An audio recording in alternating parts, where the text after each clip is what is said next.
করে নেবে চলো, প্রচুর গরম পড়েছে, স্নান করে নেবে চলো।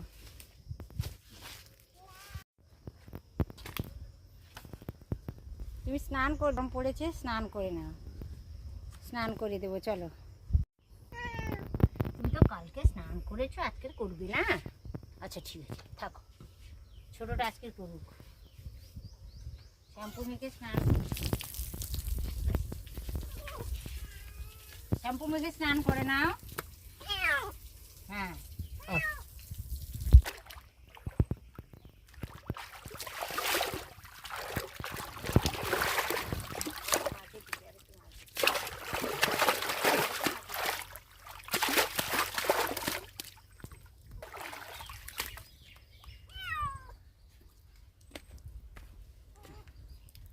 চলো, হয়ে গেছে, মুছে দেবো চলো। গা একেবারে পরিষ্কার হয়ে গেছে, গা মুছে দিচ্ছি, এই তো ভালো করে গা মুছে দিচ্ছি, একটু শুকনো হয়ে যাবে।